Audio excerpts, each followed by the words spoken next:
അലൻസിയറേട്ടാ, മലയാള സിനിമയിലെ അഭിനയ രാജാവായിട്ടുള്ള തിലകൻ സാറുമായിട്ട് അലൻസിയറേട്ടനെ കമ്പയർ ചെയ്യുന്ന ഒരു വിഭാഗമുണ്ട്. എന്തടിസ്ഥാനത്തിലാണ് അങ്ങനെ ഒരു കമ്പാരിസൺ ഒരു നടനെന്നുള്ളത് തോന്നിയിട്ടുണ്ടോ? അത് എനിക്ക് ഭയങ്കര സങ്കടകരമായിട്ടാണ് തോന്നിയിട്ടുള്ളത്. ഞാൻ ആർക്കും പകരക്കാരനല്ല. എനിക്കുള്ള സ്ഥാനം എന്ന് പറയുന്നത് എൻ്റെ ഈ ഇരിക്കുന്ന കസേര മാത്രമാണ്. തിലകൻ സാറിൻ്റെ സിംഹാസനത്തിൽ ഇരിക്കാനുള്ള യോഗ്യത ഒന്നുമില്ല.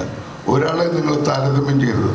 നിങ്ങൾ നേരത്തെ ജോജുവിനോട് ചോദിച്ചു ഞങ്ങൾ മത്സരോട്ടം നടത്തിയത്. ഞങ്ങൾ ഒളിമ്പിക്സ് ഓട്ടത്തിൽ പോയവരല്ല. കല എന്ന് പറയുന്നത് കായിക മത്സരം പോലുള്ളൊരു പരിപാടിയല്ല. അതൊരു കൊടുക്കലും അങ്ങനെയാണ് കലയിൽ. ഇദ്ദേഹം തരുന്ന ഒരു ആക്ഷന് ഞാൻ റിയാക്ഷൻ കൊടുത്തിട്ടില്ലെങ്കിൽ ഇദ്ദേഹത്തിൻ്റെ ആക്ഷൻ ശൂന്യമായി പോകും. അത് പരസ്പര സ്നേഹമാണ്. ഞങ്ങൾ ശത്രുക്കളായിട്ട് അഭിനയിക്കുമ്പോൾ പോലും പാരസ്പര്യമുള്ള സ്നേഹത്തോടു കൂടിയാണ് അത് പങ്കുവയ്ക്കുന്നത്. അവിടെയാണ് നിങ്ങളത് ആസ്വദിക്കുന്നതും ഞങ്ങളുടെ ശത്രുത നിങ്ങൾ മനസ്സിലാക്കുന്നതും. അത് ഞങ്ങളുടെ അഭിനയമാണ്.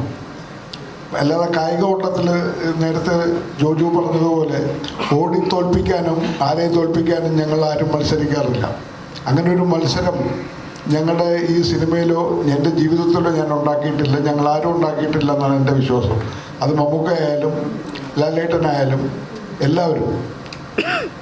ശരൺ എന്ന് പറയുന്ന ഡയറക്ടർ നിർദ്ദേശിക്കുന്ന വരമ്പിൽ നിന്നിട്ട് വരച്ചിരുന്ന ഒരു കളത്തിൽ നിന്നുള്ളിൽ നിന്ന് മാത്രമേ ഞങ്ങൾക്ക് ചലിക്കാൻ പറ്റൂ.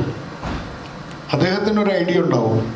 ഞങ്ങൾ ക്യാമറയുടെ ലെൻസിൻ്റെ മുമ്പിൽ നിന്നാണ് അഭിനയിക്കുന്നത്, അല്ലാതെ ഞങ്ങൾ ഓട്ട മത്സരം നടത്തുകയല്ല. പിന്നെ കുറേ ജഡ്ജിമാർ വരും.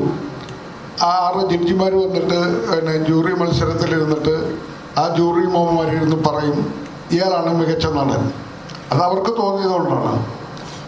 അപ്പോൾ അടുത്ത കുറേ ജൂറിമാർ വരും. അവർക്ക് തോന്നും ഇവനല്ല അയാളാണ് മികച്ച നടൻ. അപ്പോൾ അവർക്ക് തോന്നും അവർക്ക് കൊടുത്തളയാം. അത്രയേ ഉള്ളൂ കാര്യം. ജൂറിമാരുടെ തീരുമാനത്തിൻ്റെ അടിസ്ഥാനത്തിലാണ് ഈ അവാർഡുകൾ നിർണ്ണയിക്കപ്പെടുന്നത്, അല്ലാതെ ഞങ്ങൾ ഓട്ട മത്സരം നടത്തിയിട്ടല്ല. അതുകൊണ്ട് എനിക്ക് പറയാനുള്ളത്, ഇത് ഒരു വർഷം കിട്ടുന്ന അവാർഡും ഈ ഒളിമ്പിക്സിന് കിട്ടുന്ന അവാർഡും പോലെ താരതമ്യം ചെയ്യരുത്. അതവർ കായികാധ്വാനം ചെയ്തുണ്ടാക്കുന്നതാണ്. ഞങ്ങൾ മാനസികാധ്വാനം കൊണ്ട് ചെയ്യുന്ന, സ്നേഹം കൊണ്ടുണ്ടാക്കുന്ന, പാരസ്പര്യത്തോടെ ഞങ്ങൾ സ്പർശിച്ചിരിക്കുന്ന സ്നേഹത്തോടെ ഉണ്ടാക്കുന്ന അവാർഡുകളാണ്. അതാണ് ഞങ്ങളുടെ സ്നേഹം.